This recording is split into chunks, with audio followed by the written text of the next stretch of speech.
The following review has been approved by Lord Carnage and the best of classic game room.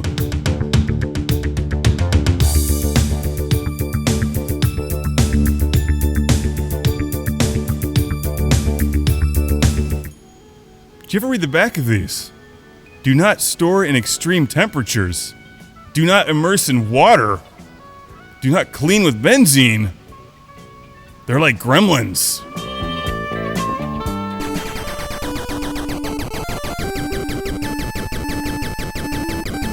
Are you ready to go commando with Capcom's 1985 arcade classic, seen here on the Nintendo Entertainment System? Released in 1986 to the NES, this game used to be a really big deal. You don't hear about it as much these days, but its influence in the top-down run-and-gun shooter genre can still be felt well into the future. Commando is a great old-school ass-kicking good time, and helped to pave the way for so many other great games like Ikari Warriors, Mercs, Shock Troopers, you name it. If it's a top-down run-and-gun shooter, it was influenced by Commando. No relation to the Bill Paxton, Alyssa Milano movie with the same name, that also had that other guy from Predator. To be honest, that was Bill Paxton's movie in the same way that A View to a Kill is Dolph Lundgren's. Look it up. This is what I did when I was a kid. I watched a lot of movies, and I played Commando on the computer. I had the PC version on 5 1/4-inch floppy disk. I did not actually have the NES game back in the day, so I'm revisiting Commando here after many years.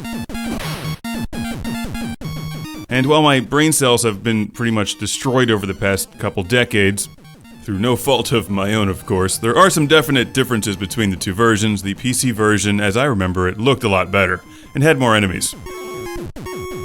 But then again, I also remember the 1980s being exactly like Miami Vice in every single way.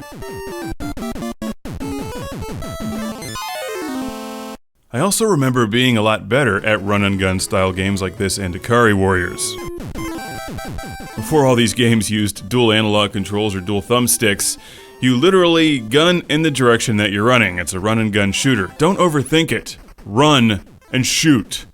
You can't strafe except with your grenades, and you only have a limited number of them. At the end of each mission, you fight a massive wave of enemies, and that's pretty tricky when you can only shoot in the direction that you're running. Then make your way through the doors, smoke, drink, or eat whatever they give you, and move on to the next round.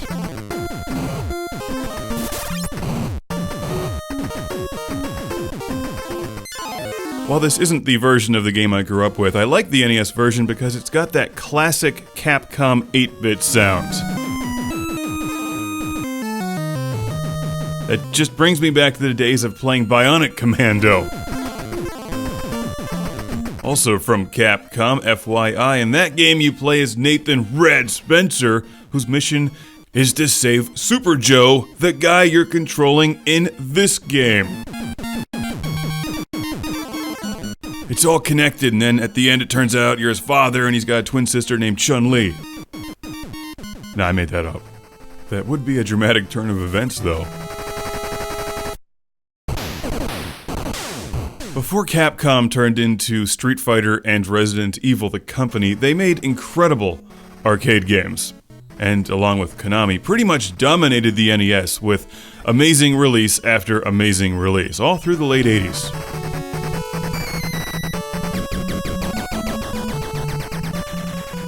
We've got this game, Bionic Commando, 1943, Strider, DuckTales, Mega Man, Ghosts and Goblins, Legendary Wings, and of course, Willow.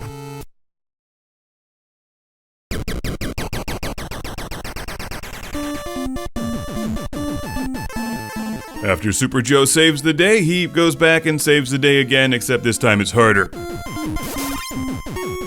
It's Commando, a blast from the past worth owning on your Nintendo Entertainment System. I absolutely love the Capcom drum sounds. The best of classic Game Room is on DVD, Blu-ray, and Laser Hypervision album set.